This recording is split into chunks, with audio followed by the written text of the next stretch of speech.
أعوذ بالله من الشيطان الرجيم. بسم الله الرحمن الرحيم. شروع اللہ کے نام سے جو بڑا مہربان نہایت رحم والا ہے۔ اے محمد صلی اللہ علیہ وآلہ وسلم، مجاہد لوگ تم سے غنیمت کے مال کے بارے میں دریافت کرتے ہیں کہ کیا حکم ہے؟ کہہ دو کہ غنیمت خدا اور اس کے رسول کا مال ہے، تو خدا سے ڈرو اور آپس میں صلح رکھو، اور اگر ایمان رکھتے ہو تو خدا اور اس کے رسول کے حکم پر چلو۔ مومن تو وہ ہیں کہ جب خدا کا ذکر کیا جاتا ہے تو ان کے دل ڈر جاتے ہیں، اور جب انہیں اس کی آیتیں پڑھ کر سنائی جاتی ہیں تو ان کا ایمان اور بڑھ جاتا ہے، اور وہ اپنے پروردگار پر بھروسہ رکھتے ہیں۔ اور وہ جو نماز پڑھتے ہیں اور جو مال ہم نے ان کو دیا ہے اس میں سے نیک کاموں میں خرچ کرتے ہیں، یہی سچے مومن ہیں، اور ان کے لیے پروردگار کے ہاں بڑے بڑے درجے اور بخشش اور عزت کی روزی ہے۔ ان لوگوں کو اپنے گھروں سے اس طرح نکلنا چاہیے تھا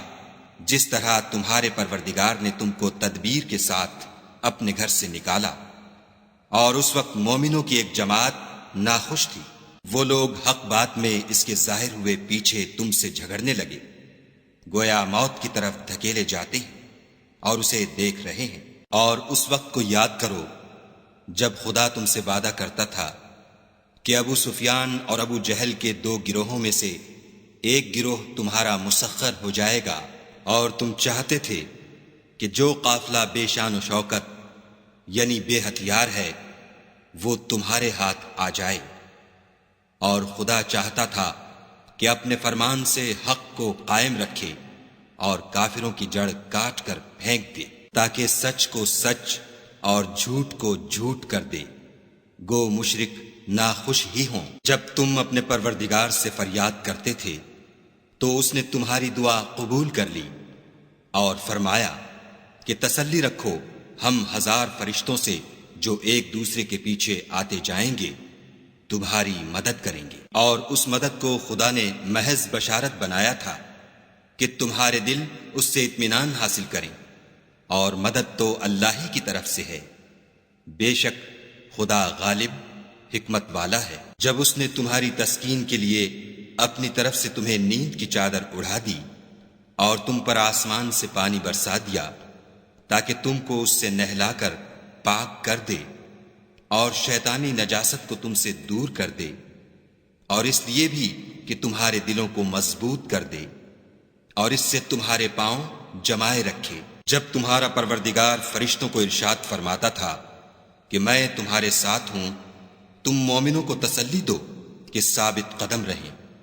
میں ابھی ابھی کافروں کے دلوں میں رعب و ہیبت ڈالے دیتا ہوں، تو ان کے سر مار کر اڑا دو اور ان کا پور پور مار کر توڑ دو۔ یہ سزا اس لیے دی گئی کہ انہوں نے خدا اور اس کے رسول کی مخالفت کی، اور جو شخص خدا اور اس کے رسول کی مخالفت کرتا ہے تو خدا بھی سخت عذاب دینے والا ہے۔ یہ مزہ تو یہاں چکھو اور یہ جانے رہو کہ کافروں کے لیے آخرت میں دوزخ کا عذاب بھی تیار ہے۔ اے اہل ایمان، جب میدان جنگ میں کفار سے تمہارا مقابلہ ہو تو ان سے پیٹھ نہ پھیرنا، اور جو شخص جنگ کے روز اس صورت کے سوا کہ لڑائی کے لیے کنارے کنارے چلے، یعنی حکمت عملی سے دشمن کو مارے یا اپنی فوج میں جا ملنا چاہے، ان سے پیٹھ پھیرے گا تو سمجھو کہ وہ خدا کے غضب میں گرفتار ہو گیا، اور اس کا ٹھکانہ دوزخ ہے، اور وہ بہت ہی بری جگہ ہے۔ تم لوگوں نے ان کفار کو قتل نہیں کیا بلکہ خدا نے انہیں قتل کیا، اور اے محمد صلی اللہ علیہ وآلہ وسلم، جس وقت تم نے کنکریاں پھینکی تھیں تو وہ تم نے نہیں پھینکی تھیں بلکہ اللہ نے پھینکی تھیں، اس سے یہ غرض تھی کہ مومنوں کو اپنے احسانوں سے اچھی طرح آزما لے، بے شک خدا سنتا جانتا ہے۔ بات یہ ہے، کچھ شک نہیں کہ خدا کافروں کی تدبیر کو کمزور کر دینے والا ہے۔ کافروں، اگر تم محمد صلی اللہ علیہ وآلہ وسلم پر فتح چاہتے ہو تو تمہارے پاس فتح آ چکی۔ دیکھو، اگر تم اپنے افعال سے باز آ جاؤ تو تمہارے حق میں بہتر ہے، اور اگر پھر نافرمانی کرو گے تو ہم بھی پھر تمہیں عذاب کریں گے، اور تمہاری جماعت خواہ کتنی ہی کثیر ہو تمہارے کچھ بھی کام نہ آئے گی، اور خدا تو مومنوں کے ساتھ ہے۔ اے ایمان والو، خدا اور اس کے رسول کے حکم پر چلو اور اس سے روگردانی نہ کرو، اور تم سنتے ہو، اور ان لوگوں جیسے نہ ہونا جو کہتے ہیں کہ ہم نے حکم خدا سن لیا مگر حقیقت میں نہیں سنتے۔ کچھ شک نہیں کہ خدا کے نزدیک تمام جانداروں سے بدتر بہرے گونگے ہیں جو کچھ نہیں سمجھتے، اور اگر خدا ان میں نیکی کا مادہ دیکھتا تو ان کو سننے کی توفیق بخشتا، اور اگر بغیر صلاحیت ہدایت کے سماعت دیتا تو وہ منہ پھیر کر بھاگ جاتے۔ مومنو، خدا اور اس کے رسول کا حکم قبول کرو، جبکہ رسول خدا تمہیں ایسے کام کے لیے بلاتے ہیں جو تم کو زندگی جاوداں بخشتا ہے، اور جان رکھو کہ خدا آدمی اور اس کے دل کے درمیان حائل ہو جاتا ہے، اور یہ بھی کہ تم سب اس کے روبرو جمع کیے جاؤ گے، اور اس فتنے سے ڈرو جو خصوصیت کے ساتھ انہی لوگوں پر واقع نہ ہوگا جو تم میں گناہ گار ہیں، اور جان رکھو کہ خدا سخت عذاب دینے والا ہے۔ اور اس وقت کو یاد کرو جب تم زمین مکہ میں قلیل اور ضعیف سمجھے جاتے تھے اور ڈرتے رہتے تھے کہ لوگ تمہیں اڑا نہ لے جائیں، یعنی بے خانما نہ کر دیں، تو اس نے تم کو جگہ دی اور اپنی مدد سے تم کو تقویت بخشی اور پاکیزہ چیزیں کھانے کو دیں تاکہ اس کا شکر کرو۔ اے ایمان والو، نہ تو خدا اور رسول کی امانت میں خیانت کرو اور نہ اپنی امانتوں میں خیانت کرو، اور تم ان باتوں کو جانتے ہو، اور جان رکھو کہ تمہارا مال اور اولاد بڑی آزمائش ہے، اور یہ کہ خدا کے پاس نیکیوں کا بڑا ثواب ہے۔ مومنو، اگر تم خدا سے ڈرو گے تو وہ تمہارے لیے امر فارق پیدا کر دے گا، یعنی تم کو ممتاز کر دے گا اور تمہارے گناہ مٹا دے گا اور تمہیں بخش دے گا، اور خدا بڑے فضل والا ہے۔ اور اے محمد صلی اللہ علیہ وآلہ وسلم، اس وقت کو یاد کرو جب کافر لوگ تمہارے بارے میں چال چل رہے تھے کہ تم کو قید کر دیں یا جان سے مار دیں یا وطن سے نکال دیں، تو ادھر تو وہ چال چل رہے تھے اور ادھر خدا چال چل رہا تھا، اور خدا سب سے بہتر چال چلنے والا ہے۔ اور جب ان کو ہماری آیتیں پڑھ کر سنائی جاتی ہیں تو کہتے ہیں یہ کلام ہم نے سن لیا ہے، اگر ہم چاہیں تو اسی طرح کا کلام ہم بھی کہہ دیں، اور یہ ہے ہی کیا، صرف اگلے لوگوں کی حکایتیں ہیں۔ اور جب انہوں نے کہا کہ اے خدا، اگر یہ قرآن تیری طرف سے برحق ہے تو ہم پر آسمان سے پتھر برسا یا کوئی اور تکلیف دینے والا عذاب بھیج۔ اور خدا ایسا نہ تھا کہ جب تک تم ان میں تھے انہیں عذاب دیتا، اور نہ ایسا تھا کہ وہ بخشش مانگے اور انہیں عذاب دے۔ اور اب ان کے لیے کون سی وجہ ہے کہ وہ انہیں عذاب نہ دے، جبکہ وہ مسجد محترم میں نماز پڑھنے سے روکتے ہیں، اور وہ اس مسجد کے متولی بھی نہیں ہیں، اس کے متولی تو صرف پرہیزگار ہیں، لیکن ان میں کے اکثر نہیں جانتے۔ اور ان لوگوں کی نماز خانہ کعبہ کے پاس سیٹیاں اور تالیاں بجانے کے سوا کچھ نہ تھی، تو تم جو کفر کرتے تھے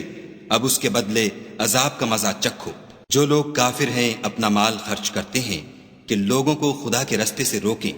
سو ابھی اور خرچ کریں گے، مگر آخر وہ خرچ کرنا ان کے لیے موجب افسوس ہوگا، اور وہ مغلوب ہو جائیں گے،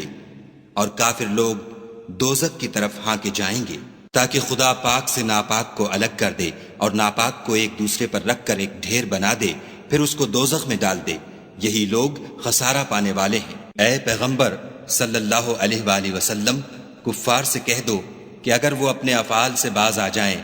تو جو ہو چکا وہ انہیں معاف کر دیا جائے گا، اور اگر پھر وہی حرکات کرنے لگیں گے تو اگلے لوگوں کا جو طریق جاری ہو چکا ہے وہی ان کے حق میں برتا جائے گا۔ اور ان لوگوں سے لڑتے رہو یہاں تک کہ فتنہ یعنی کفر کا فساد باقی نہ رہے اور دین سب خدا ہی کا ہو جائے، اور اگر باز آ جائیں تو خدا ان کے کاموں کو دیکھ رہا ہے، اور اگر روگردانی کریں تو جان رکھو کہ خدا تمہارا حمایتی ہے، اور وہ خوب حمایتی اور خوب مددگار ہے۔ اور جان رکھو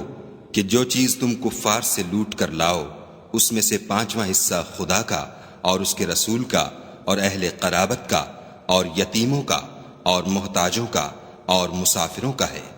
اگر تم خدا پر اور اس نصرت پر ایمان رکھتے ہو جو حق و باطل میں فرق کرنے کے دن یعنی جنگ بدر میں جس دن دونوں فوجوں میں مٹھ بھیڑ ہو گئی اپنے بندے محمد صلی اللہ علیہ وآلہ وسلم پر نازل فرمائی، اور خدا ہر چیز پر قادر ہے۔ جس وقت تم مدینے سے قریب کے ناکے پر تھے اور کافر بعید کے ناکے پر، اور قافلہ تم سے نیچے اتر گیا تھا، اور اگر تم جنگ کے لیے آپس میں قرارداد کر لیتے تو وقت معین پر جمع ہونے میں تقدیم و تاخیر ہو جاتی، لیکن خدا کو منظور تھا کہ جو کام ہو کر رہنے والا تھا اسے کر ہی ڈالے، تاکہ جو مرے بصیرت پر یعنی یقین جان کر مرے، اور جو جیتا رہے وہ بھی بصیرت پر یعنی حق پہچان کر جیتا رہے، اور کچھ شک نہیں کہ خدا سنتا جانتا ہے۔ اس وقت خدا نے تمہیں خواب میں کافروں کو تھوڑی تعداد میں دکھایا، اور اگر بہت کر کے دکھاتا تو تم لوگ جی چھوڑ دیتے اور جو کام درپیش تھا اس میں جھگڑنے لگتے، لیکن خدا نے تمہیں اس سے بچا لیا، بے شک وہ سینوں کی باتوں تک سے واقف ہے۔ اور اس وقت جب تم ایک دوسرے کے مقابل ہوئے تو کافروں کو تمہاری نظروں میں تھوڑا کر کے دکھاتا تھا اور تم کو ان کی نگاہوں میں تھوڑا کر کے دکھاتا تھا، تاکہ خدا کو جو کام کرنا منظور تھا اسے کر ڈالے، اور سب کاموں کا رجوع خدا ہی کی طرف ہے۔ مومنوں، جب کفار کی کسی جماعت سے تمہارا مقابلہ ہو تو ثابت قدم رہو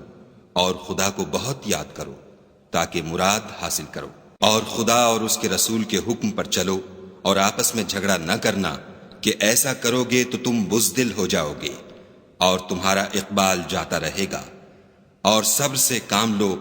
کہ خدا صبر کرنے والوں کا مددگار ہے۔ اور ان لوگوں جیسے نہ ہونا جو اتراتے ہوئے یعنی حق کا مقابلہ کرنے کے لیے اور لوگوں کو دکھانے کے لیے گھروں سے نکل آئے اور لوگوں کو خدا کی راہ سے روکتے ہیں،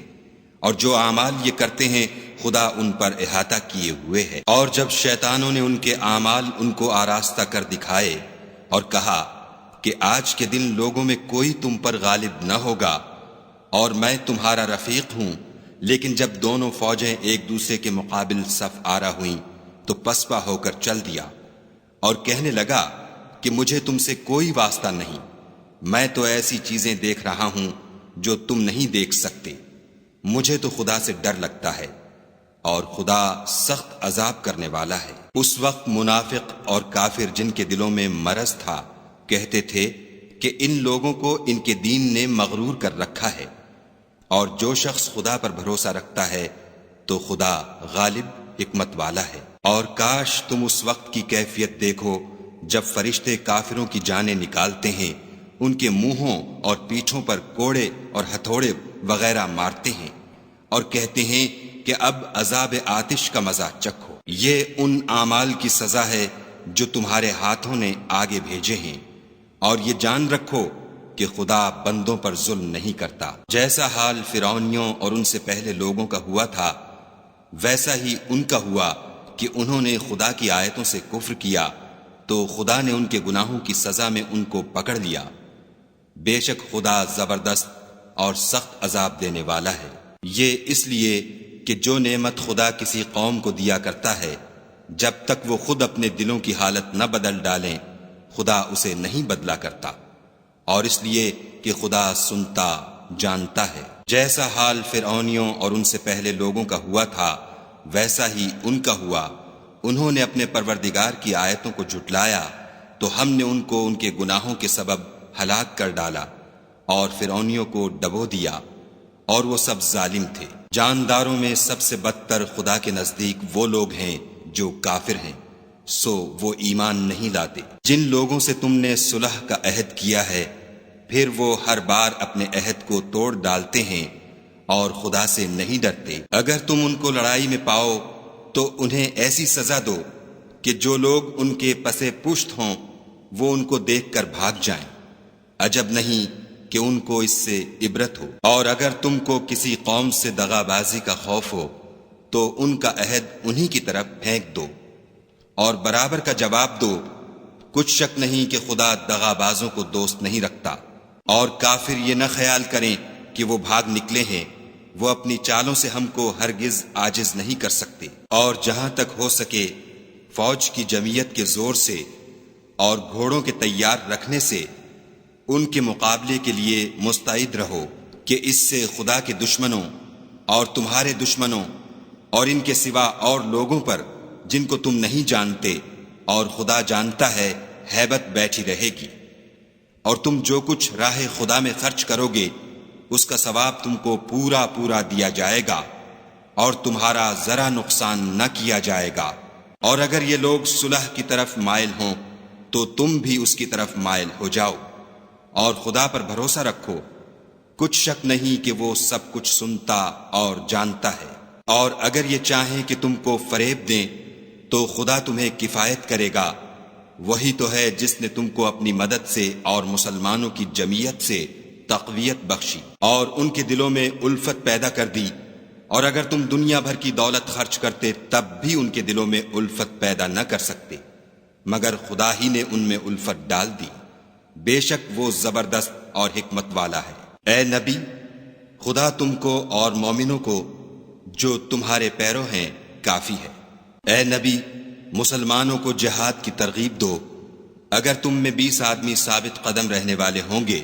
تو 200 کافروں پر غالب رہیں گے، اور اگر 100 ایسے ہوں گے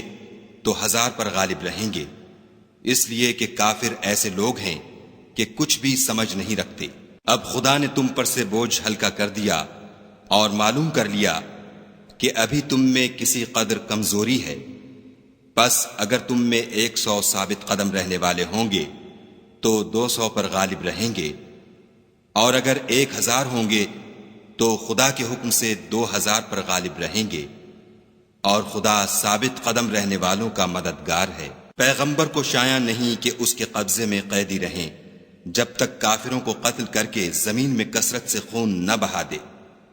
تم لوگ دنیا کے مال کے طالب ہو اور خدا آخرت کی بھلائی چاہتا ہے، اور خدا غالب حکمت والا ہے۔ اگر خدا کا حکم پہلے نہ ہو چکا ہوتا تو جو فدیہ تم نے لیا ہے اس کے بدلے تم پر بڑا عذاب نازل ہوتا۔ تو جو مال غنیمت تمہیں ملا ہے اسے کھاؤ کہ وہ تمہارے لیے حلال طیب ہے، اور خدا سے ڈرتے رہو،